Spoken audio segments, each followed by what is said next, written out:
ನಾರಾಯಣಂ ಸುರಗುರುಂ ಜಗದೇಕನಾಥಂ ಭಕ್ತಪ್ರಿಯಂ ಸಕಲಲೋಕನಮಸ್ಕೃತಂಚ ತ್ರೈಗುಣ್ಯವರ್ಜಿತಮಜಂ ವಿಭುಮಾದ್ಯಮೀಶಂ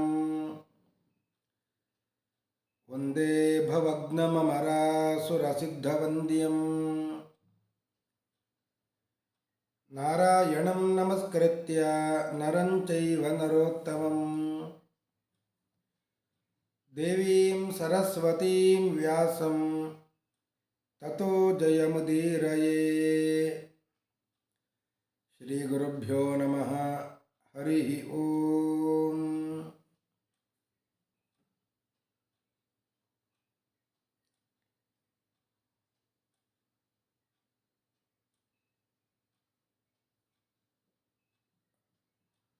ಪಾಂಡವರು ದೃಷ್ಟದ್ಯುಮ್ನನ ಸೇನಾ ನಾಯಕತ್ವದಲ್ಲಿ ಯುದ್ಧಕ್ಕೆ ಸನ್ನದ್ಧರಾದರೆ, ಕೌರವರು ಭೀಷ್ಮರ ಸೇನಾ ನಾಯಕತ್ವದಲ್ಲಿ ಯುದ್ಧಕ್ಕೆ ಸನ್ನದ್ಧರಾಗಿದ್ದಾರೆ. ಪರಸ್ಪರ ಯುದ್ಧ ಮಾಡುವುದು ಅಂತ ತೀರ್ಮಾನ ಆದ ಮೇಲೆ ಕುರುಕ್ಷೇತ್ರಕ್ಕೆ ಹೋಗಿ ಶಿಬಿರಾದಿಗಳನ್ನೆಲ್ಲ ನಿರ್ಮಾಣ ಮಾಡಿ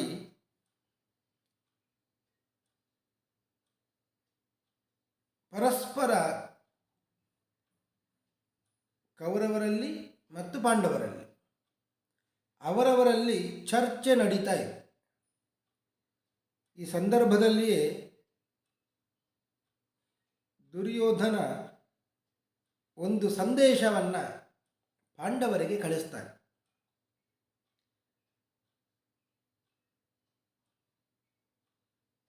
ಒಬ್ಬ ಉಲೂಕ ಅಂತ ಉಲೂಕನನ್ನು ದೂತನನ್ನಾಗಿ ಮಾಡಿದ.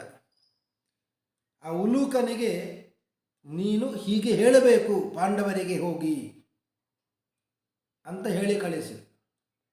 ಏನು ಹೇಳಿದ ದುರ್ಯೋಧನ?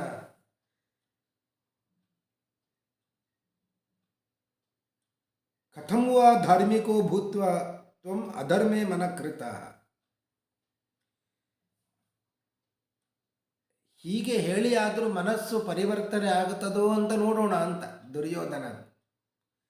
ರಾಜ್ಯ ಬೇಡ ಅಂತಾರೆ, ಯುದ್ಧ ಬೇಡ ಅಂತಾರೆ, ಕಾಡಿನಲ್ಲಿ ವಾಸ ಮಾಡ್ತಾರೆ ಅಂತ ಯೋಚನೆಯಲ್ಲಿ ಒಂದು ಸಂದೇಶ ಕಳಿಸ್ತಾ ಇದ್ದಾರೆ.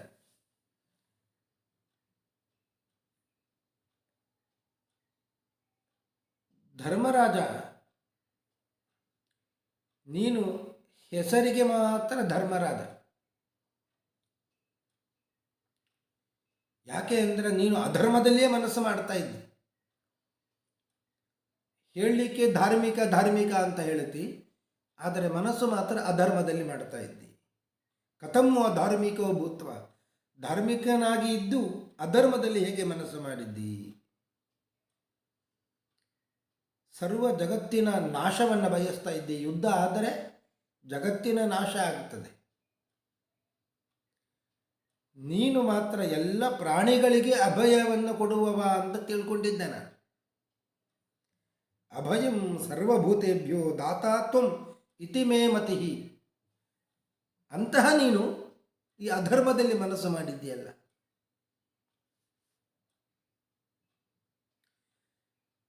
ಕೆಲವರು ಹೇಗೆ ಇರುತ್ತಾರೆ, ನೋಡಲಿಕ್ಕೆ ಮಾತ್ರ ಧಾರ್ಮಿಕರಾಗಿ ಇರುತ್ತಾರೆ. ಅವರ ವೇಷಭೂಷಣಗಳನ್ನು ನೋಡಿದಾಗ ಬಹಳ ದೊಡ್ಡ ಧಾರ್ಮಿಕ ಇವ ಅಂತ. ಒಳಗಡೆ ಅವನ ಪಾಪ ಎಲ್ಲ ಪ್ರಚ್ಛನ್ನವಾಗಿ ಇರುತ್ತದೆ.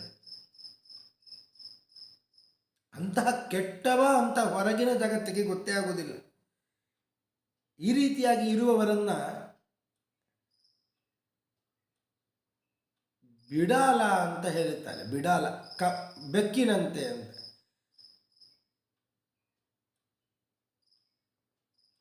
ಬಿಡಾಲ ವ್ರತ ಅಂತ ಒಂದು ಇದೆ. ಬಿಡಾಲ ವ್ರತ, ಬೆಕ್ಕು ವ್ರತ ಮಾಡಿದ್ದು. ನೋಡುವವರ ಕಣ್ಣಿಗೆ ಬೆಕ್ಕು ವ್ರತ ಮಾಡ್ತಾ ಇದೆ ಅಂತ. ಒಳಗಡೆ ಅದರದ್ದು ಕೆಲಸ ಬೇರೆಯೇ. ಅದೇ ರೀತಿಯಾಗಿ ನೀನು ಕೂಡ ಬಿಡಾಲ ವ್ರತದಂತೆ ನಿನ್ನ ಆಚರಣೆಯನ್ನು ಮಾಡ್ತಾ ಇದ್ದಿ. ನೋಡಲಿಕ್ಕೆ ಧಾರ್ಮಿಕ, ಇಲ್ಲಿ ಸರ್ವ ಜಗತ್ತಿಗೆ ಕಾರಣವಾದ ಯುದ್ಧಕ್ಕೆ ಮನಸ್ಸು ಮಾಡಿದ್ದಿ. ಈ ವಿಷಯದಲ್ಲಿ ನಾನೊಂದು ಕಥೆಯನ್ನು ಹೇಳುತ್ತೇನೆ, ನೀನು ಅದನ್ನು ಹೇಳಬೇಕು. ದುರ್ಯೋಧನ ಉಲೂಕನನ್ನ ಕುರಿತು ಹೇಳುತ್ತಾ ಇದ್ದ.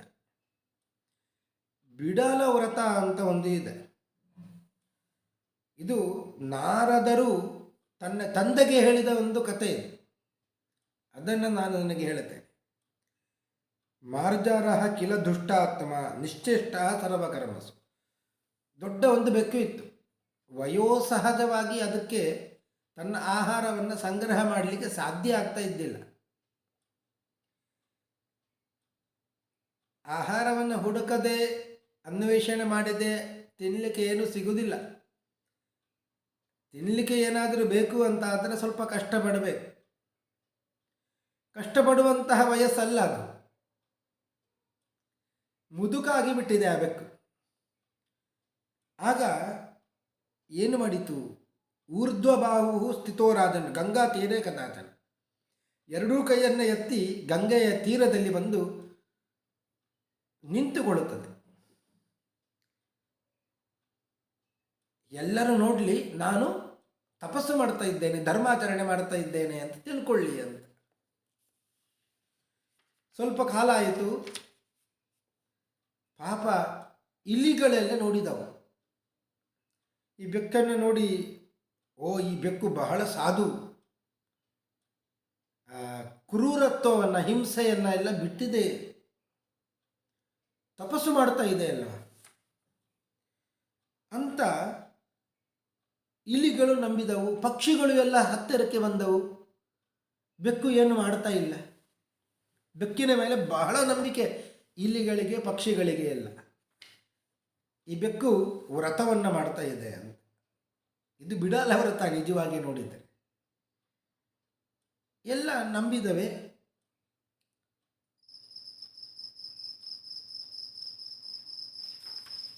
ನಂಬಿದಾಗ ಈ ಬಿಡಾಲಕ್ಕೆ, ಬೆಕ್ಕಿಗೆ ಬಹಳ ಸಂತೋಷ ಆಯಿತು. ಓ ಎಲ್ಲ ನನ್ನನ್ನು ನಂಬಿದ್ದಾವೆ ಅಂತ. ಧಾರ್ಮಿಕವಾದಂತಹ ವ್ರತವನ್ನು ಆಚರಣೆ ಮಾಡುತ್ತಾ ಇದ್ದ ಬೆಕ್ಕಿನ ಸಮೀಪಕ್ಕೆ ಎಲ್ಲ ಇಲಿಗಳು ಬಂದಿದ್ದ.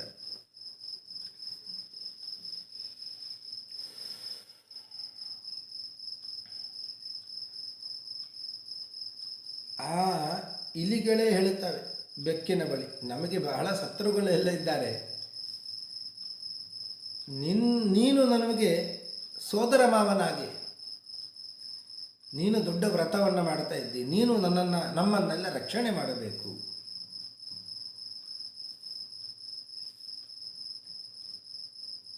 ನಿನ್ನ ಅನುಗ್ರಹದಿಂದಲೇ ಸುಖವಾಗಿ ನಾವೆಲ್ಲ ಬದುಕುತ್ತೇವೆ. ಆಗ ಆ ಬೆಕ್ಕು ಹೇಳಿತು, ತೊಂದರೆ ಇಲ್ಲ, ನಾನು ನಿಮ್ಮನ್ನು ರಕ್ಷಣೆ ಮಾಡುತ್ತೇನೆ. ಬೆಕ್ಕುಗಳಿಂದ ನಿಮಗೆ ತೊಂದರೆ ಬರದ ಹಾಗೆ ನಾನೇ ನೋಡಿಕೊಳ್ಳುತ್ತೇನೆ. ನೀವೆಲ್ಲ ನನ್ನ ಬಳಿ ಇರಬಹುದು. ಆಯಿತು ಅಂತ ಎಲ್ಲ ಬೆಕ್ಕಿನ ಬಳಿಯಲ್ಲಿ ಇಲಿಗಳು ಇದ್ದವು. ಸ್ವಲ್ಪ ದಿವಸ ಆಯಿತು. ಇಲಿಗಳಿಗೆ ಸಂಶಯ ಬರಲಿಕ್ಕೆ ಪ್ರಾರಂಭ ಆಯಿತು. ಇಷ್ಟು ದಿವಸ ಧರ್ಮ ವ್ರತವನ್ನು ಮಾಡ್ತಾ ಇದ್ದ ಬೆಕ್ಕು, ಆದರೂ ಆಹಾರ ಇಲ್ಲ, ಏನೂ ಇಲ್ಲ, ದಷ್ಟಪುಷ್ಟವಾಗಿದೆ ಹೇಗೆ ಅಂತ.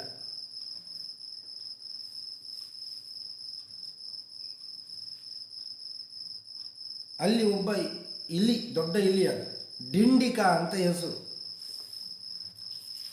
ಆ ಇಲಿ ಹೇಳಿತು, ಯಾವಾಗಲೂ ನದಿಯ ಬಳಿಗೆ ಬೆಕ್ಕಿನ ಒಟ್ಟಿಗೆ ನೀವೆಲ್ಲ ಹೋಗ್ತೀರಿ, ಹೋಗಿ ನೀವು ಸ್ವಲ್ಪ ಮುಂದೆ ಹೋಗಿ, ಬೆಕ್ಕಿನ ಒಟ್ಟಿಗೆ ನಾನು ಬರ್ತೇನೆ, ಆ ಬೆಕ್ಕು ಹೇಗೆ ಅಂತ ಪರೀಕ್ಷೆ ಮಾಡ್ತೇನೆ ಅಂತ ಡಿಂಡಿಕ ಎಂಬ ಇಲಿ ಹೋಯಿತು. ಸ್ವಲ್ಪ ಹೋಗುವಷ್ಟರಲ್ಲಿ ಆ ಡಿಂಡಿಕ ಇಲಿಯನ್ನು ಬೆಕ್ಕು ತಿಂದು ಬಿಡ್ತು. ಇದಕ್ಕಿಂತ ಮುಂಚೆಯೂ ಕೂಡ ಇಲಿಗಳನ್ನು ತಿಂದುತ್ತಾ ಇದ್ವು ಅದು, ಆದ್ದರಿಂದಲೇ ದಷ್ಟಪುಷ್ಟವಾಗಿತ್ತು. ಪರೀಕ್ಷೆ ಮಾಡಬೇಕು ಅಂತ ಈ ಡಿಂಡಿಕ ಇಲಿ ಬಂತು. ಅದು ಕೂಡ ಬೆಕ್ಕಿನ ಬಾಯಿಗೆ ಆಹಾರವಾಗಿ ಹೋಯಿತು. ಆಗ ಸಂಶಯ ಬಂತು. ದೊಡ್ಡ ಒಂದು ಇಲಿ ಇತ್ತು, ಕೋಲಿಕಾ ಅಂತ ಒಂದು ಇಲಿ. ಕೋಲಿಕೋ ನಾಮ ಭೂಷಿಕ ತತಃ ವೃದ್ಧತಮಃ ಕಶ್ಚಿತ್. ಬಹಳ ವೃದ್ಧ, ಬಹಳ ವಯಸ್ಸಾದಂತಹ ಇಲಿ ಕೋಲಿಕಾ ಅಂತ. ಅದು ಹೇಳುತ್ತದೆ, ಈ ನಮ್ಮ ಸೋದರ ಮಾವ ಅವ ಧಾರ್ಮಿಕನಲ್ಲ ಅಂತ ಕಾಣುತ್ತದೆ. ಮೋಸ ಮಾಡಲಿಕ್ಕೆ ಶಿಕೆ ಬಿಟ್ಟಿದ್ದಾನೆ, ಜುಟ್ಟು ಬಿಟ್ಟಿದ್ದಾನೆ, ತಪಸ್ಸು ಮಾಡುವ ಹಾಗೆ ನಾಟಕ ಮಾಡ್ತಾ ಇದ್ದಾನೆ. ಈ ಬೆಕ್ಕಿನ ಮಲವನ್ನು ಪರೀಕ್ಷೆ ಮಾಡಿದರೆ ಅದರಲ್ಲಿ ರೋಮಗಳು ಇರ್ತವೆ. ಗಡ್ಡೆ ಗೆಣಸುಗಳನ್ನು ತಿನ್ನುವ ಪ್ರಾಣಿಯ ಮಲದಲ್ಲಿ ರೋಮಗಳು ಇರುವುದಿಲ್ಲ. ಆ ಕೋಲಿಕ ಎಂಬ ಇಲಿ ಯೋಚನೆ ಮಾಡುವಂಥದ್ದು. ಮಲವನ್ನು ಪರೀಕ್ಷೆ ಮಾಡುತ್ತದೆ. ಅದು ಮಲದಲ್ಲಿ ರೋಮಗಳು ಇವೆ ಅಂದರೆ ಇದು ಪ್ರಾಣಿಗಳನ್ನು ತಿನ್ನುತ್ತಾ ಇದೆ ಅಂತ ಅರ್ಥ.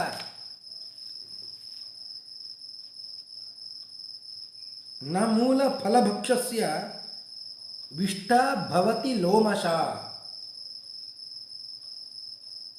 ನನಗೇನು ಸಂಶಯ ಇದೆ, ಡಿಂಡಿಕ ಎಂಬ ಇಲಿ ಕೂಡ ಈಗ ಕಾಣುತ್ತಾ ಇಲ್ಲ ಅಂತ ಹೇಳಿ ಎಲ್ಲ ಇಲಿಗಳು ಹೌದು ಸತ್ಯವಾದ ವಿಷಯ ಅಂತ ತಿಳಿದು ಅಲ್ಲಿಂದ ಆ ಬೆಕ್ಕನ್ನು ಬಿಟ್ಟು ಓಡಿಕೊಂಡು ಹೋದವು ಅಂತ. ಬೆಕ್ಕು ಕೂಡ ಇದು ನನ್ನ ವ್ರತಭಂಗ ಆಯಿತು, ನನ್ನ ನಟನೆ ಎಲ್ಲ ಇಲಿಗಳಿಗೆ ಗೊತ್ತಾಯಿತು, ಇನ್ನೇನು ಮಾಡುವ ಹಾಗೆ ಇಲ್ಲ ಅಂತ ಅದು ಬೇಸರಗೊಂಡಿತು. ಇದಕ್ಕೆ ಹೆಸರು ಬಿಡಾಲ ವ್ರತ ಅಂತ. ನೋಡುವ ಕಣ್ಣಿಗೆ ತಾನು ಧಾರ್ಮಿಕನಂತೆ ನಟಿಸುವಂಥದ್ದು, ಒಳಗಡೆ ಅವ ಅಧರ್ಮವನ್ನೇ ಮಾಡ್ತಾ ಇರುವಂಥವನು ಅಂತ. ಈ ವ್ರತವನ್ನು ಧರ್ಮರಾಜ ನೀನು ಮಾಡ್ತಾ ಇದ್ದಿ.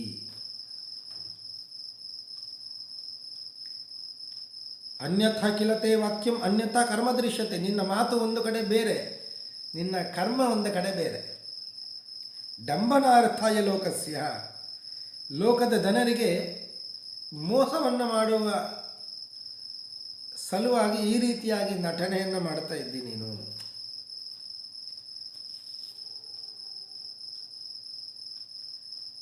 ಮೊದಲಿಗೆ 5 ಗ್ರಾಮಗಳನ್ನು ಕೊಡು ಅಂತ ಕೇಳಿದಿ, ನಾವು ಕೊಟ್ಟಿಲ್ಲ ಅಂದ ಮೇಲೆ ಸುಮ್ಮನಿರಬೇಕಲ್ವೇ? ಕೃಷ್ಣನನ್ನು ಕಳಿಸಿದಿ, ಅದು ಯಾವುದೋ ದ್ರುಪದನ ಪುರೋಹಿತರು ಅಂತ ಅವರನ್ನು ಕಳಿಸಿದಿ, ಇದೆಲ್ಲ ಯಾಕೆ ಬೇಕಿತ್ತು?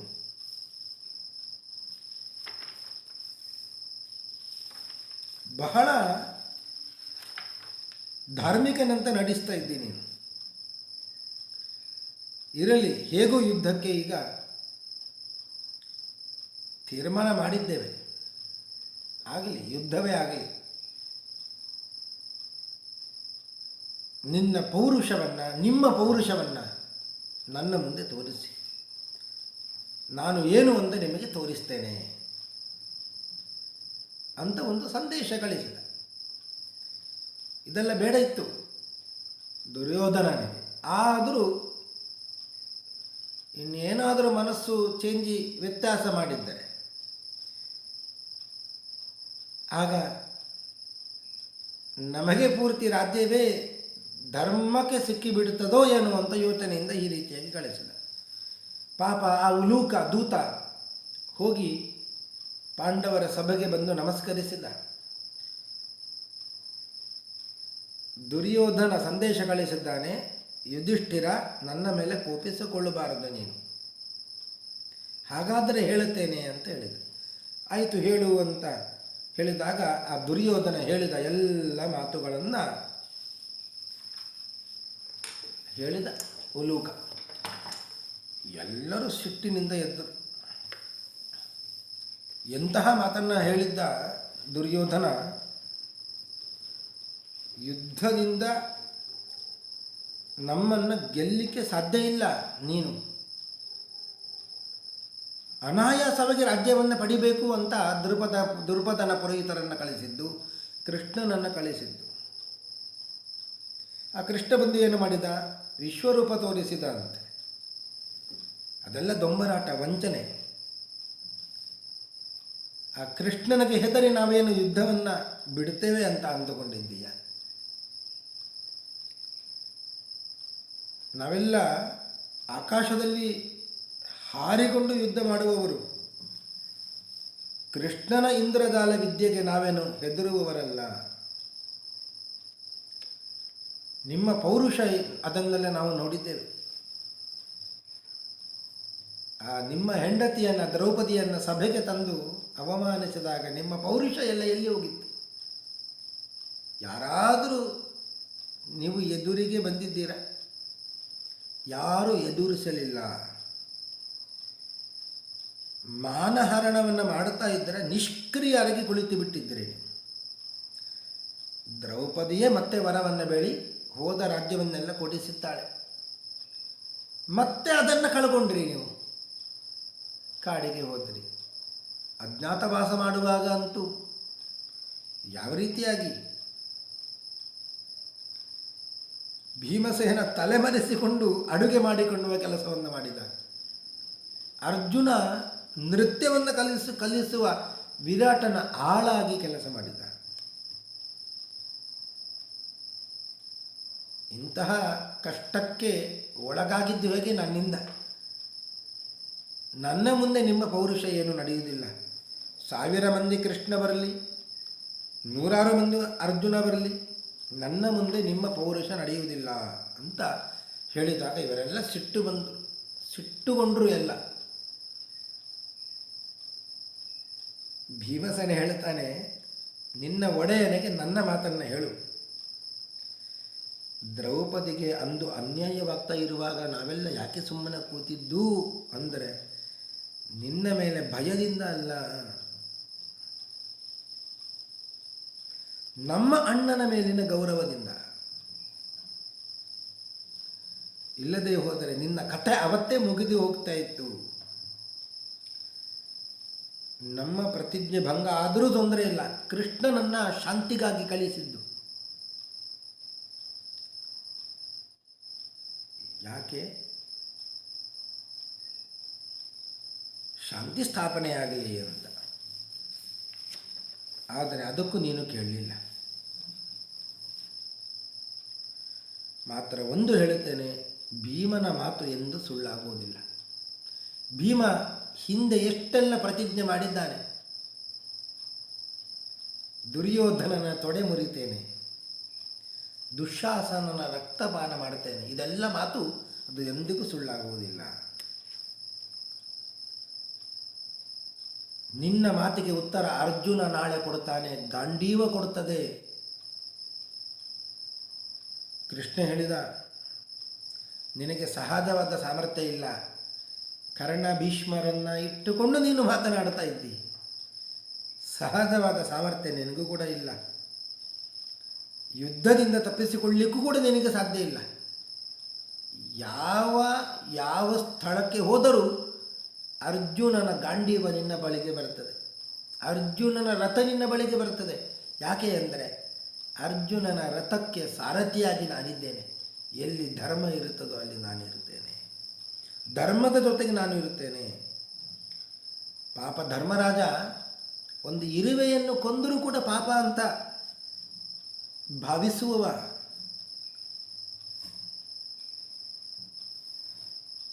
ಅಂತಹ ಯುಧಿಷ್ಠಿರನಿಗೆ ಬಂಧುಗಳನ್ನು ಕೊಲ್ಲಬೇಕು ಅಂತ ಇಷ್ಟ ಇಲ್ಲ. ಆದ್ದರಿಂದಲೇ ಪಾಪ ಅವ ಏನು ಮಾಡಿದ, ರಾಜ್ಯ ಬೇಡ 5 ಗ್ರಾಮಗಳು ಸಾಕು ಅಂತ ಹೇಳಿದ. ಅದಕ್ಕೂ ಕೇಳದ ಇದ್ದಾಗ ಯುದ್ಧ ಬೇಡ ಅಂತ ನನ್ನನ್ನು ಕಳಿಸಿದ. ಆದರೂ ಅವನ ಭಾವನೆಯನ್ನು ನೀವೆಲ್ಲ ಅರ್ಥ ಮಾಡಿಕೊಳ್ಳಲಿಲ್ಲ. ಆದ್ದರಿಂದಲೇ ಶಾಂತಿಪ್ರಿಯನಾದ ಅವ ಧರ್ಮರಾಜ ಯುದ್ಧವನ್ನು ಘೋಷಣೆ ಮಾಡಿದ. ಇಲ್ಲದೇ ಇದ್ದರೆ ಯುದ್ಧ ಮಾಡ್ತಾ ಇದ್ದಿಲ್ಲ. ಏನೇ ಆಗಲಿ ನಾವೆಲ್ಲ ಯುದ್ಧಕ್ಕೆ ತಯಾರಾಗಿದ್ದೇವೆ, ನಾವು ನೀವು ನೋಡೋಣ ಅಂತ ಉಲೂಕನಿಗೆ ಇಷ್ಟೆಲ್ಲ ಹೇಳಿ ವಾಪಸ್ಸು ಮತ್ತೆ ಸಂದೇಶವನ್ನು ಕಳಿಸಿದ ಎಂಬಲ್ಲಿಗೆ ಇವತ್ತಿನ ಉಪನ್ಯಾಸವನ್ನು ಮುಗಿಸ್ತಾ ಇದ್ದೇನೆ. ಶ್ರೀಕೃಷ್ಣ ಅರ್ಪಣಮಸ್ತು.